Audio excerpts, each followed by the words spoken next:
Imagine standing on a windswept Himalayan cliff, where the air is thin and the silence is broken only by the distant cries of circling vultures. Below, a solemn ceremony unfolds, one that would shock most outsiders but is sacred to those who perform it. A body, carefully prepared, is laid bare on the rocks. Within moments, the sky darkens as massive wings descend. The vultures, revered as divine messengers, consume the flesh in minutes, leaving only bones behind.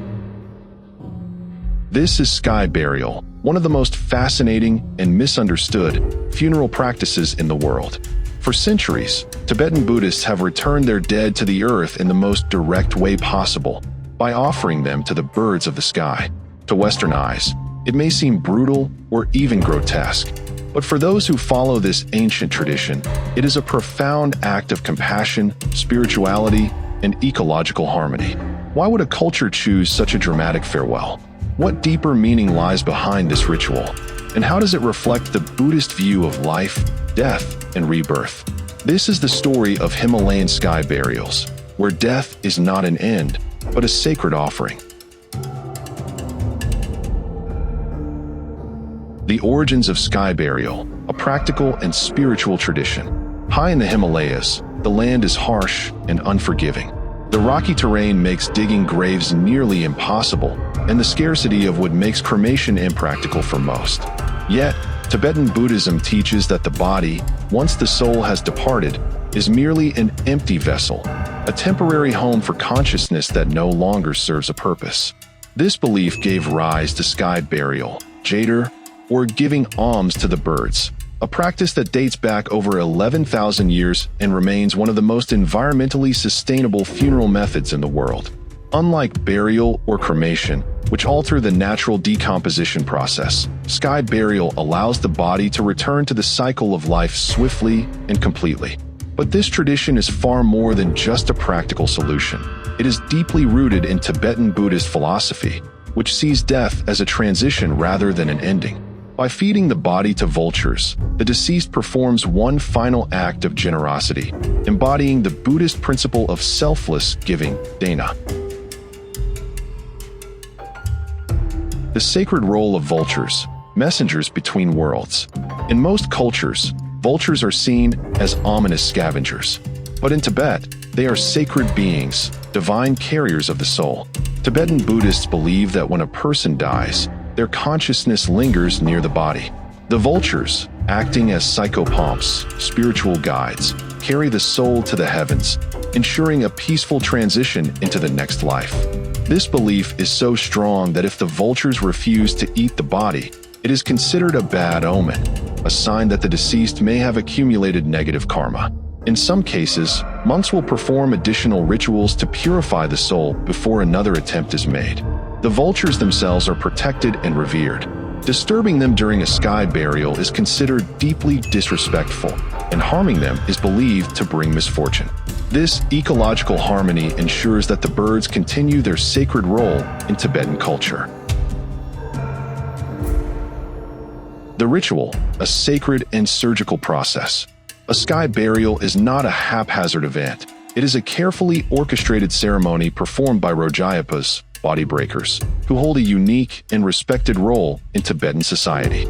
The process unfolds with solemn precision. Preparation of the body. The deceased is washed and wrapped in white cloth, symbolizing purity. Monks chant prayers to guide the soul through the bardo, the intermediate state between death and rebirth. Journey to the burial site. The body is carried to a dirtro, sky burial platform, often located on a remote mountaintop. These sites are considered sacred, and only those involved in the ritual are permitted to attend. The offering. The Rojayapa uses a ritual knife to dismember the body, breaking bones to make them easier for the vultures to consume. The flesh is then laid out as an offering. The feast. Within minutes, the vultures descend. A swift and complete consumption is seen as auspicious, indicating that the soul has been accepted by the heavens. Final rites. Any remaining bones are crushed and mixed with barley flour, ensuring nothing is wasted. The ceremony ends with prayers for the deceased's peaceful rebirth. Why not bury or burn? The deeper meaning behind the practice. To outsiders, sky burial may seem extreme. Why not bury the dead like most cultures? The answer lies in Tibetan Buddhist teachings. The body is an illusion. Buddhism teaches that the physical form is temporary. Clinging to it after death hinders spiritual progress.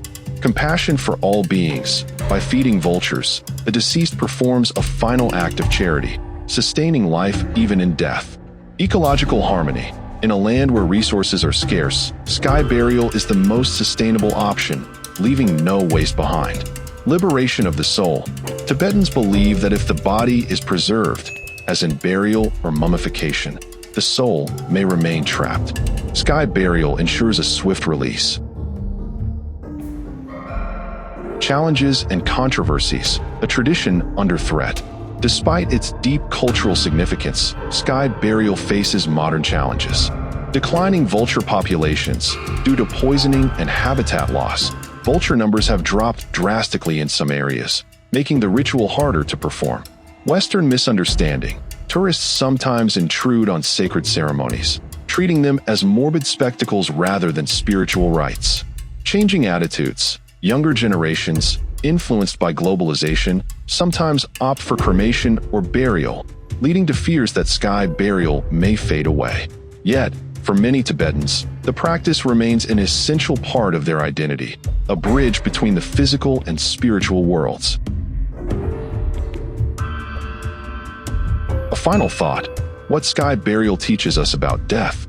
In a world that often fears and hides from death, the Himalayan sky burial offers a radically different perspective. It reminds us that death is natural. Just as we are born, we must return to the earth. Fighting this truth only creates suffering. Generosity transcends life. Even in death, we can give back to the world.